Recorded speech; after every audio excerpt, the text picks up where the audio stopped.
y grado teniente, la promoción 1959-1963. Estoy en este momento en una etapa de mi vida que se llama el octavo piso del primer escalón, 81 años. Hoy la Sociedad Divulgadora trae un expositor para hablarles sobre la batalla de San Félix. Se trata del magíster cienciario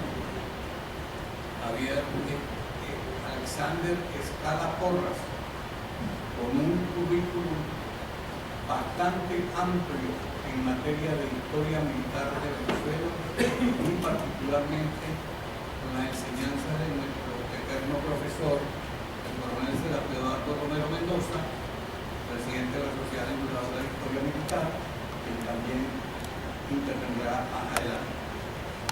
El magíster cienciario Javier Escala Porras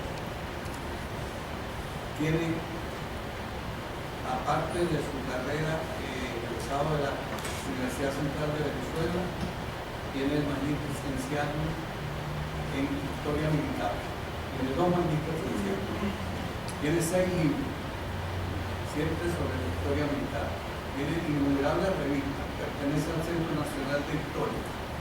Pertenece a los diferentes, como profesor de los diferentes diplomados que se organizan a ese nivel. Disfrutaremos de él porque su narrativa es como llegarle al pueblo. Es de fácil lenguaje, fácil interpretación y puede llevarnos de las fechas, con los hechos de los sucesos y lo que sucedía en forma paralela e inclusive en las mentes de nuestros guías conductores de la guerra de independencia. El coronel Serapio luego tendrá el gusto de presentarnos al coronel Rafael Briceño Rodríguez, quien es el presidente de la Academia Nacional de Ciencias y Artes Militares y Navales, y él pondrá a qué se dedica estas otras academias. El coronel también es presidente honorario de la Sociedad Divulgadora de Historia Militar y asiste a nuestras reuniones en forma permanente. En la misma forma, el coronel Serapio Eduardo Romero también es presidente honorario de la Academia Nacional de Ciencias y Artes Militares. Siempre, a lo largo de nuestras carreras, tenemos actividades muy conexas. También tendremos, por el permiso del coronel Bucci, el cineasta Mauricio Odleman, que no en el día de hoy, pero presentará su film sobre Casa Coima y el delirio de nuestro libertador. Él se lo dirá en inglés.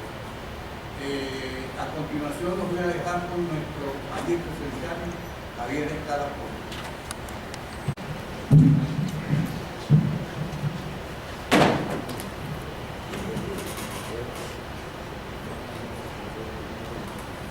Muy importante porque es la batalla que consolida la conquista de Guayana, la liberación de Guayana y posibilita la toma de la ciudad de Angostura, ¿no? Posibilita el sitio de la ciudad y consolida la conquista, ¿no? Sobre todo se permite para los republicanos hacerse y consolidar su posición en las misiones de Carolina, que eran unas misiones ricas en recursos, manejadas desde tiempos de la colonia, de aproximadamente mediados del siglo XVIII, por frailes de la Orden de los Agustinos, ¿no? Y bueno, para comenzar, esta es una imagen del artista David Zapino. Es el momento en el que Pierre lanza la caballería por el flanco izquierdo de Miguel de la Torre y de esta manera pone término a la batalla. Es la acción, digamos así, determinante que termina por poner en fuga a las fuerzas realistas, que nada más se salva a Miguel de la Torre con 10 oficiales y alrededor de 50 miembros de la tropa, que son los únicos que pueden sobrevivir. El resto son o abatidos en el campo o son capturados. Siguiente. de la incursión del año durante la Primera República. Era una provincia prácticamente intacta, tenía todos sus recursos. Era una provincia que no había sido afectada, no había sido directamente afectada por la guerra. Esto significa que era una provincia que tenía sus recursos intactos y era una provincia muy importante porque a través del río Orinoco que la atravesaba podía entablarse comunicaciones con dignidad con el oriente del país, pero también con los llanos, es decir, con Apure, Barinas y los llanos colombianos de Casanare. O sea, era un sitio muy estratégico porque no solamente tenías los recursos de las misiones, sino podías comunicarte con la resistencia en los llanos, con la resistencia en Oriente, y a la vez podías comerciar, entablar relaciones comerciales con los ingleses desde Trinidad. Los antecedentes son, en principio, la caída de la Segunda República después de la Segunda Batalla de la Puerta, junio de 1814. Bolívar se ve la necesidad de abandonar Caracas, trasladarse hacia el oriente, hacia Barcelona. En su persecución va Boves, va Morales. Finalmente Bolívar termina siendo desconocido en Carúpano, termina siendo desconocido nada menos que por José Félix Rivas, su tío político, y por Manuel Diaz. Tanto él como Mariño terminan siendo desconocidos, se les culpa, se les responsabiliza por la caída de la República.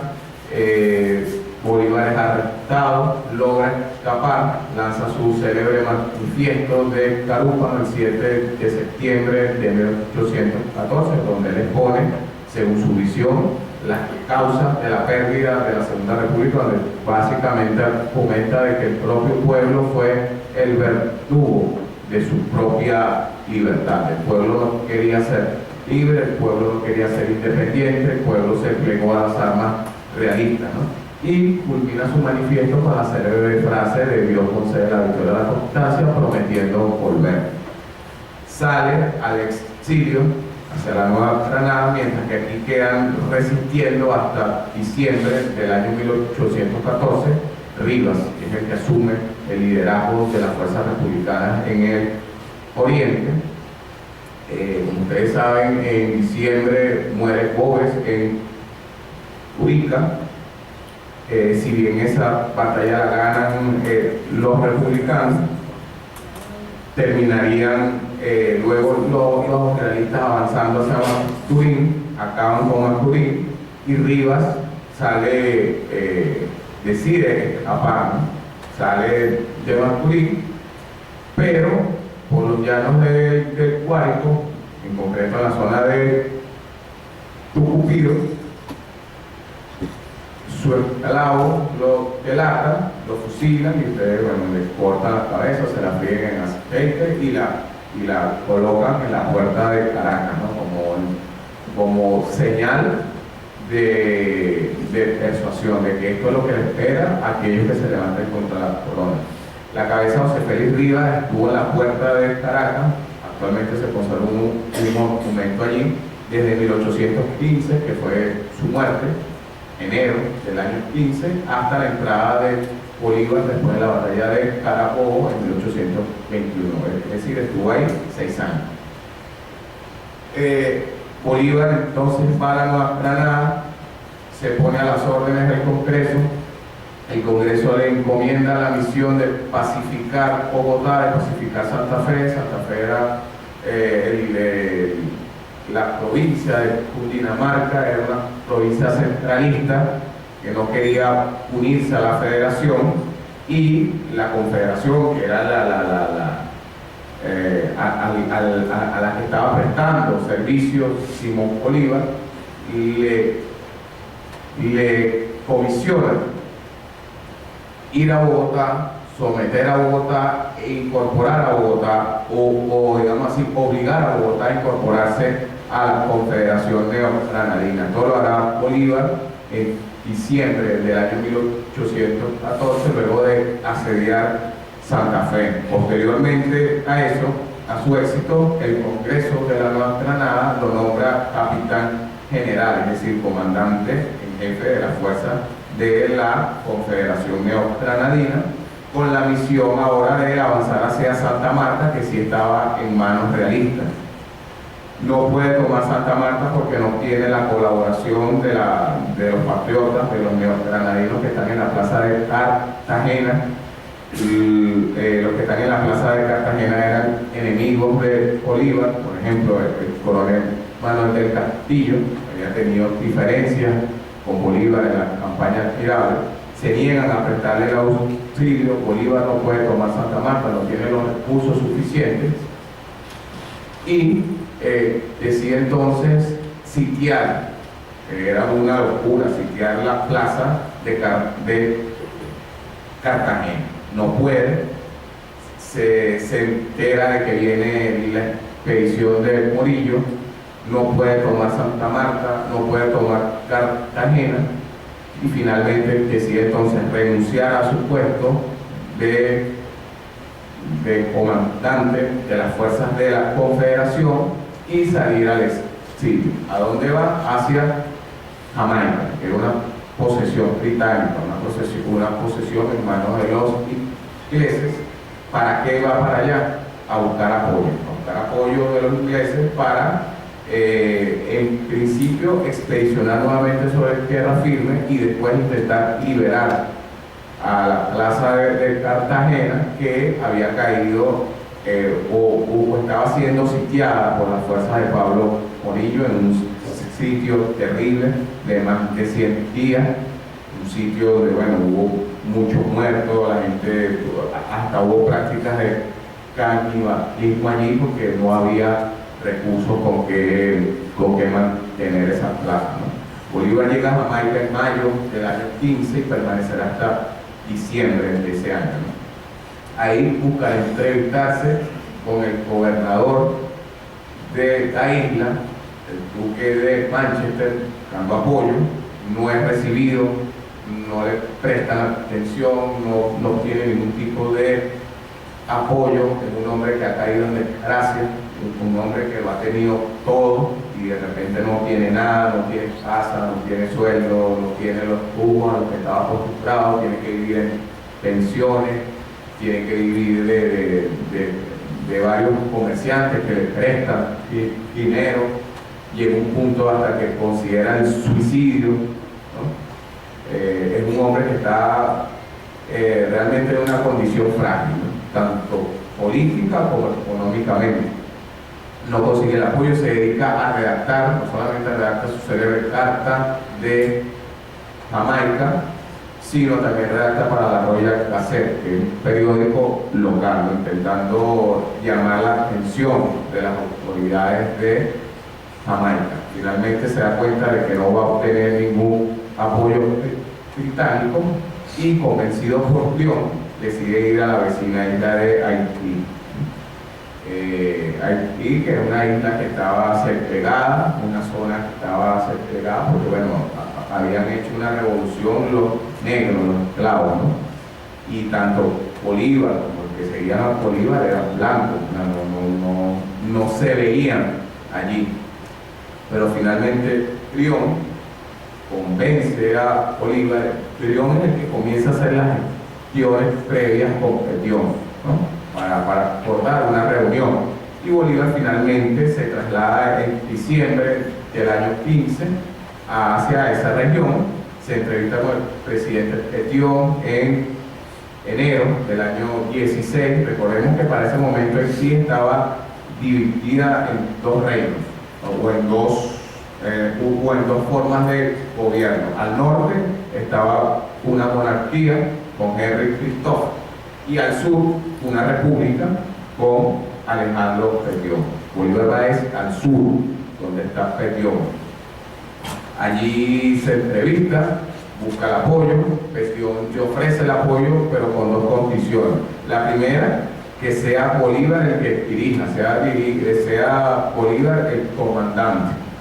Y la segunda, que Bolívar se comprometa, apenas llegue a tierra firme, a liberar a los esclavos.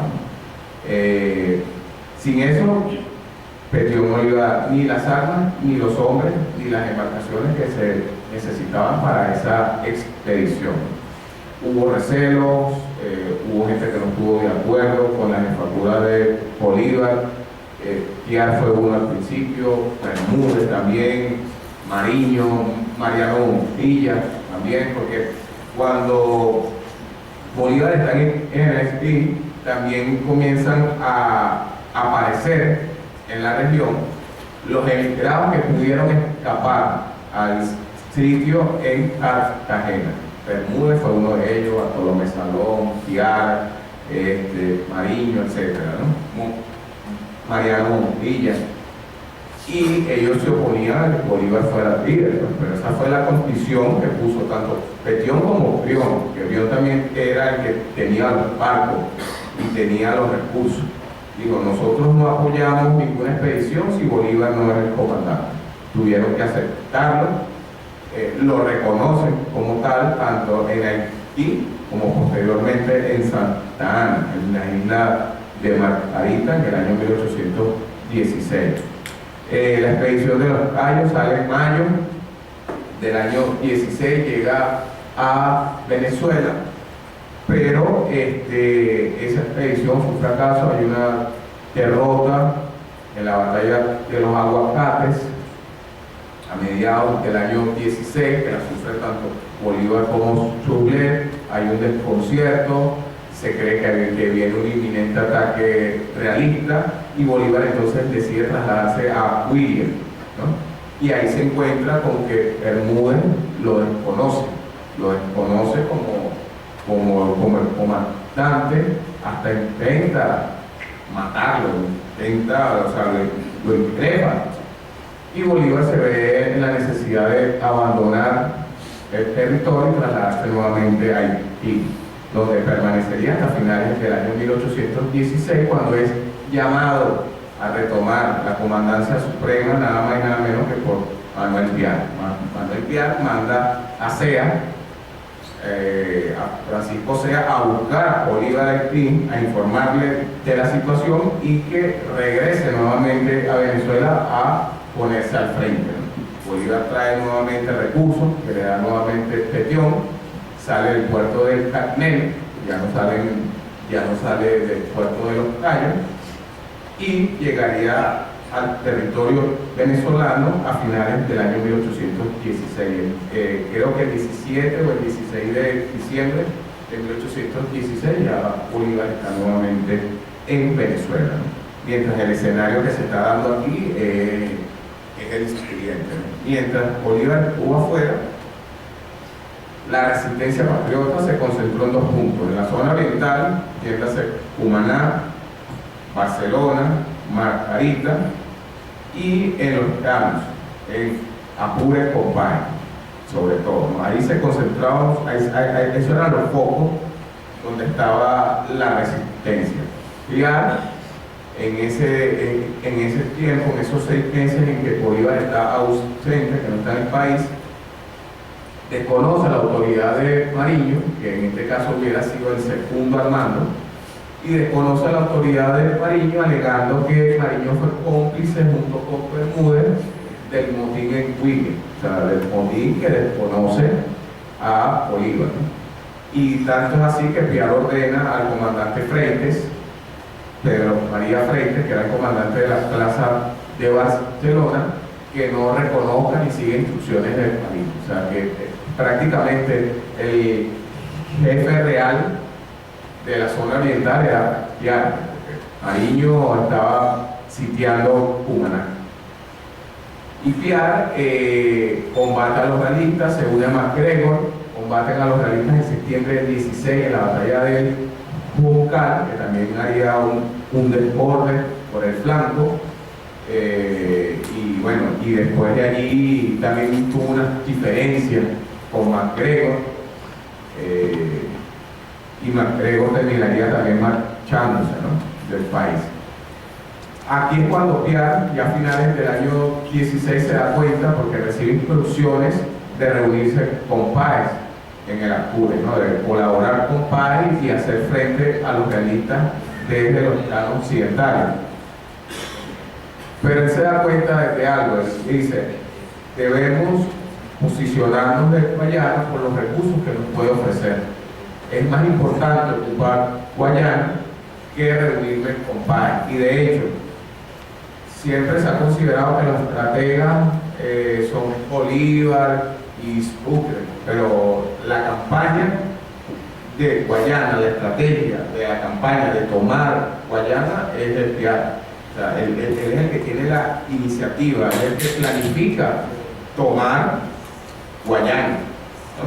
Reuniéndose con Cedeño previamente. Cedeño ya venía operando con una guerrilla en esa zona, sobre todo en la zona de Caicara, y con Saraza, que también está por esta zona, ¿no? Que prácticamente son los informantes de Piar, son los que le informan cuántos realistas hay en la Angostura, cuál es la posición, son los que le informan la situación militar en la que se encuentra ese territorio. Y Piar es el que tiene la iniciativa y es el que planifica esa estrategia, ¿no? Que al principio Bolívar no está de acuerdo. Cuando lo manda a Camar, lo primero la primera orden que recibe de Bolívar es que abandone la toma de Guayana porque no se tiene una flota con que tomar el río. O sea, no hay flota con que mantener esa provincia, ¿no? Y además de eso, que la estrategia de Bolívar era otra. La estrategia de Bolívar era reconcentrarse en el oriente o en los llanos del Guárico para avanzar sobre Caracas, ¿no? La visión, la estrategia de Bolívar hasta el año 19 era ir sobre Caracas. De hecho, al año siguiente, la campaña del centro su estrategia es sorprender a Morillo y avanzar hacia Caracas. O sea, la estrategia de Bolívar siempre fue hasta el año 19 que se da cuenta que tiene que ir a la nada, hacerse con más recursos para entablar, para emprender su campaña hacia el centro del país, fue romper la defensa de Morillo, que fue una defensa muy buena, pero muy buena, tanto es así que Morillo mantuvo el control del centro del país hasta el año 1821, que es cuando puede romper ese dispositivo que arma Morillo de defensa, ¿no? De la zona central. Y bueno, Bolívar le dice a Piar que abandone esa campaña, y Piar no acepta esto, pues Piar dice que no va a abandonar, que eso es muy importante, que ya están cerca y que su presencia es más conveniente allí que hacia los llanos de Guárico, en donde quería Bolívar, ¿no? De hecho, aquí hay una carta, déjenme buscarla. Bueno, aquí está la carta. De hecho, yo creo que la tengo ahí. Bueno, ahorita cuando pase las láminas se la coloco.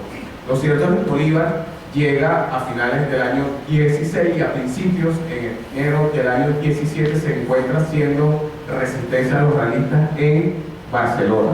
Arma unas defensas en la zona central de la ciudad, que se conoce como la Casa Fuerte. Ahí intenta hacer resistencia, hay varios enfrentamientos, hay apoyo de la flotilla de Brión, pero finalmente Bolívar en marzo se da cuenta de que no puede resistir más allí, que no puede ofrecerle ninguna seguridad a la gente de Barcelona, y decide retirarse, o sea, decide salir hacia Angostura, ¿no? Y queda resistiendo en Barcelona el comandante Freites. Él abandona esa plaza porque dice que no hay los recursos suficientes para mantener la defensa, y decide unirse, ahora sí, a Piar en Angostura. Bueno, esta es la situación de Venezuela para 1817. Este mapa, bueno, corresponde a lo que fue el mapa territorial de Venezuela, que comprendía la Capitanía General de Venezuela en 1777, ¿no? Que bueno, luego fue modificado por diversos acuerdos fronterizos. a partir del año 1830. Pero bueno, esta era la situación. Pueden ver que los republicanos tienen parte o control parcial de los llanos, es decir, de lo que hoy serían los llanos colombianos, y el Apure, con Páez al frente. De hecho, a principios del año 1817, después que Morillo ha tomado la plaza de Cartagena, ha avanzado por el río Magdalena hasta Bogotá, entra a Bogotá, fusila a los principales cabecillas de la rebelión neogranadina, Camilo Torres, Sabio Calda, Antonio Baraya, etc. Deja un gobierno en la Nueva Granada, sale ahora hacia el Apure, a doblegar a Páez. Y a principios del año 1817, Páez derrota ese intento en la batalla de Ucuitas, ¿no?, donde resiste la torre 14 cargas consecutivas de Páez y se salva porque, bueno, se lanzaron a un pantano, porque en esa batalla también Páez le prendió candela a la Santana para atraparlos allí.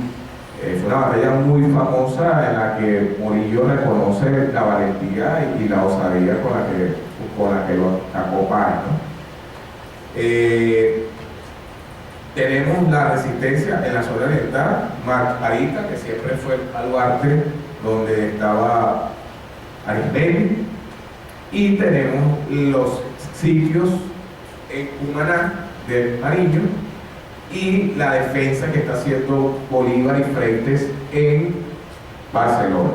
Fuera de eso hay guerrillas dispersas, está Onaga en los llanos de Barcelona, está Zaraza en Caicara, está Cedeño en Caicara y está Zaraza por los llanos del Guárico, pero son pequeñas partidas. Esta era la situación. Prácticamente los realistas eran dueños del occidente, del centro y prácticamente el oriente del país. Siguiente. Esta es la carta que le manda la comunicación, la respuesta que le manda Piara a Bolívar cuando Bolívar le ordena que abandone la empresa en Guayana y se concentre para tomar Caracas, ¿no? Esta es una carta del 19 de enero de 1819. Lo primero que le dice Piara es: las ventajas que nos ofrece esta provincia libre son incalculables. Los inmensos caudales de los españoles en ella nos proporcionan los medios para adquirir de los extranjeros elementos militares, es decir, comerciales. Su situación nos da un asilo seguro, es una provincia con una defensa natural que es el río Orinoco, y moral, pura de sus habitantes, no corrompidos todavía. Nos permite la organización de un ejército fuerte y valeroso, capaz de libertar la república. Si vuestra excelencia viene a Guayana, todos estos recursos manejados por su sabia dirección adquirirán un nuevo mérito y producirán efectos más grandes. Los enemigos internos y externos temblarán. Los pueblos conseguirán esperanza de ver restablecida la libertad al contemplar nuestra situación militar, y todos los negocios tomarán un paso firme y regular. Es decir, no me voy de aquí, me quedo aquí, esta provincia nos puede dar recursos, es mi campaña, es mi estrategia y yo no me voy a ir. Después Bolívar se da cuenta de que Piara tenía razón y va hacia el futuro. Siguiente. Bueno, aquí ya vemos la situación un poco más de cerca, ¿no? Vemos a Arismendi en Margarita, luego de haber pasado a Juntillo, la guarnición que dejó Morillo allí, y después de haber volado en San Pedro Alcántara, dueño de la situación. Si bien Morillo intentará nuevamente tomar la isla a mediados del año 17 y se produce la batalla de Matas 7 y todo lo demás, pero es fuerte allí, y de allí manda recursos y colabora tanto con Bolívar como con Mariño. Tenemos a Bolívar resistiendo en Barcelona, tenemos a Mariño sitiando Cumaná, tenemos a Monagas en los llanos de Barcelona y de lo que dice que el Estado Monagas, Sarazán el Guárico, Cedeño Caicara y Apiar. Aquí vemos que Apiar sale o emprende su campaña en noviembre de 1816. Sale primero de San Diego de Aburutica. Después de San Diego de Aburutica pasa el río Aro. El río Aro pasa al río Oropiche y después de allí emprende o intenta tomar la ciudad de Angostura mediante un asalto.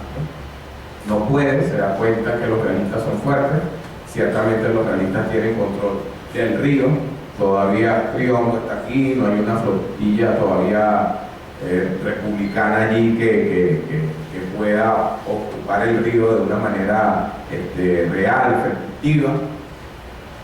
Y se da cuenta de que no puede tomar por asalto la ciudad de Angostura, cuyo comandante era Manuel Ceruti, y el comandante militar, si no me equivoco, Lorenzo Figueroa. No puede y decide entonces aplicar el sitio, o sea, aplicar el cerco. Pero ¿qué necesita para que ese cerco sea realmente efectivo? Ocupar los suministros, las fuentes de suministros que recibían los realistas en Angostura, y esas fuentes de suministros estaban en las misiones del Caroní. Y lo primero que hace es cruzar el río Caroní, ocupar Upata, sería la zona de aquí, ocupar Upata, avanzar, cruzar el río Caroní, ocupar Upata y ocupar toda esta zona que es donde están las misiones, que son ricas en ganado, caballo, recursos agrícolas y sobre todo recursos mineros. Toda esta zona aquí son las misiones, que era la que abastecía a los realistas en Angostura. Entonces lo primero que hace es avanza, ocupa las misiones, desaloja a los frailes, mete preso a los frailes, porque él considera que los frailes son leales al rey y ejercen influencia sobre las poblaciones de las misiones. ¿Quiénes eran las poblaciones de estas misiones? Eran prácticamente aborígenes, indígenas de esa zona. Aborígenes que posteriormente Piar reclutaría y los incorporaría a su fuerza. De hecho, la batalla de San Félix, me atrevería a decir, es la batalla donde más hubo participación indígena. Estamos hablando de aproximadamente 600, que creo que no se vio en más ninguna otra acción.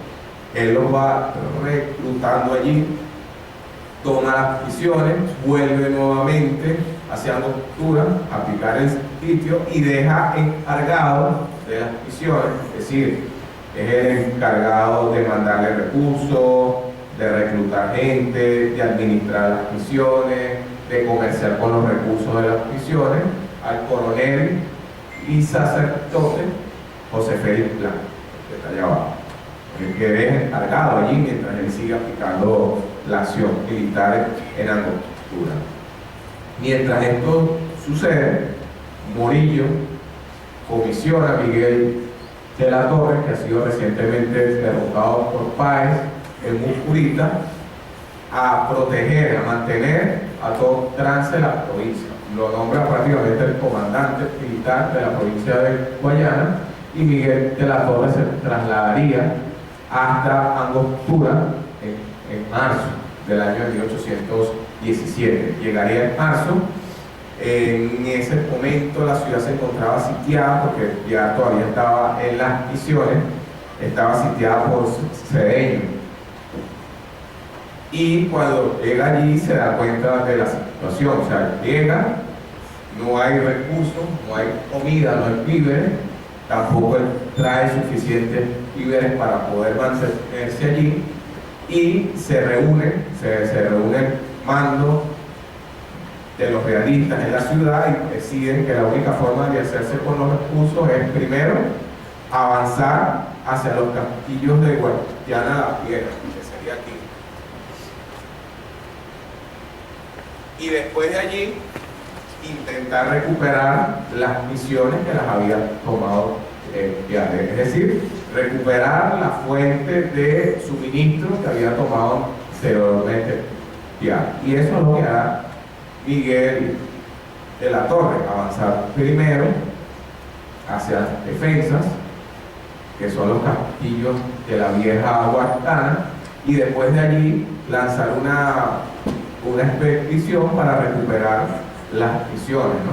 Él estaba informado, o mal informado, de que la presencia republicana allí era muy poca, de apenas 500 soldados, y que sería muy fácil tomar nuevamente eso para poder resistir y hacer y permitir a la ciudad de Angostura resistir y mantenerse, y posteriormente lanzar una ofensiva contra aquellos que los estaban sitiando, ¿no? La única forma de que los realistas pudieran mantener Angostura y pudieran sobrevivir era nuevamente haciéndose con el control de las misiones, que era donde estaba la comida, que era donde estaban los recursos. ¿Bien? Y así llegamos a la batalla de San Félix, ¿no? Esta es una batalla que se da el 11 de abril de 1817. Pueden ver las fuerzas de combate de Manuel Piar, 2.200 soldados, las fuerzas de los realistas, 1.200. Esto siempre va a variar según la fuente. Algo que hay que decir aquí es que esa batalla no tiene un parte oficial, no tiene un boletín oficial.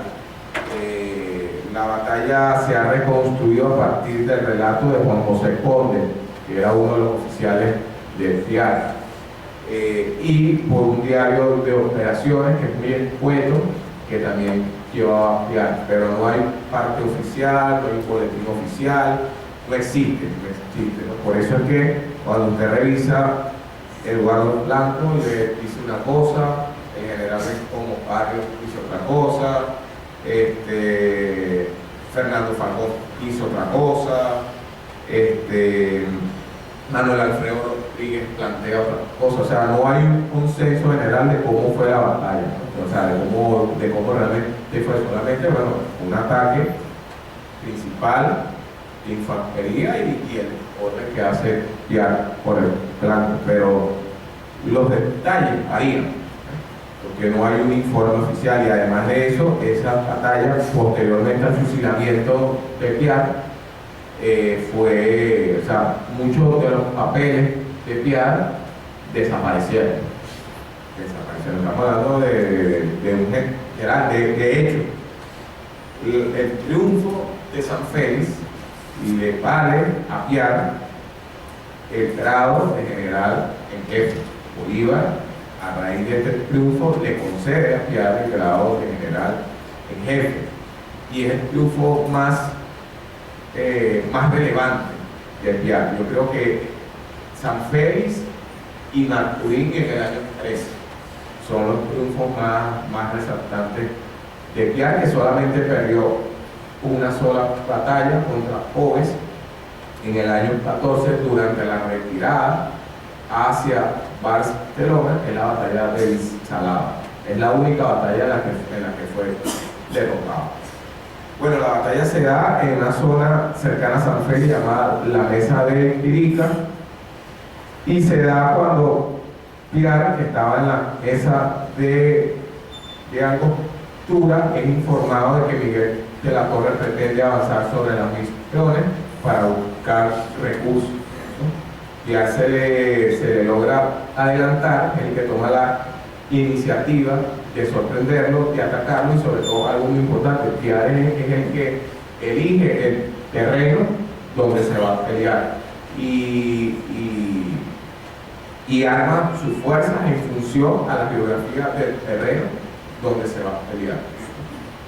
Siguiente. Bueno, aquí vemos la formación según el general Héctor Bengomo Pardo, fusileros y flecheros en un primer escalón, y la caballería en asalto. Teniendo en cuenta que la caballería él la ocultó, o sea, él ocultó sus fuerzas de caballería y lanzó su ataque con fusileros, que eran muy pocos, apenas eran 500. Los flecheros eran prácticamente indígenas reclutados, y los lanceros a pie. Siguiente. Bueno, aquí tenemos el testimonio por un lado de Eduardo Blanco, donde dice: el batallón Barlovento, regido por el intrépido coronel Pipía, que está en el medio, es el primero que le da el frente a las columnas de la orden. Luego forma Landaeta, que no es el músico, sino José María Landaeta, el coronel José María Landaeta, del batallón Conquista del Guayana. Óyese al punto la voz de fuego y dispara las armas, causando fiebre trago en las filas españolas. Primero un ataque de la infantería. Y posteriormente, nos dice el mismo Eduardo Blanco, las cerradas columnas realistas se internan en el campo de batalla, abriendo fuego a discreción, mientras las filas republicanas procuran con su fuego y sus flechas aceptarlas en el campo. O sea, hay un primer ataque de la infantería de la infantería republicana, ¿no? para causar el mayor número de estragos y poder así aplicar el ataque secundario, que es el ataque que le da fin, que es el ataque que le da término a la batalla. Siguiente, que es cuando Piar saca su caballería y la desborda por el flanco izquierdo de Miguel de la Torre, atacando su retaguardia y causando confusión y estragos en los realistas. Aquí dice: el ataque realista fue rechazado por los republicanos. Esto lo dice el general Héctor Bencomo Parra, los cuales pusieron fuera de combate a la tercera parte de la tropa de la Torre.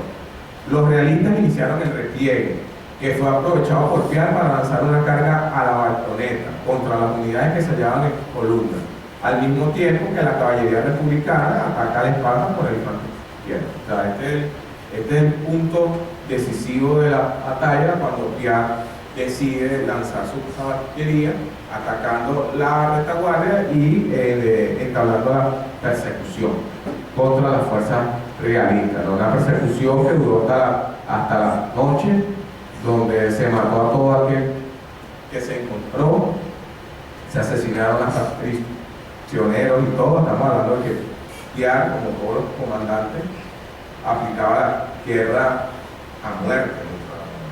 Aquí no había cuartel con nadie.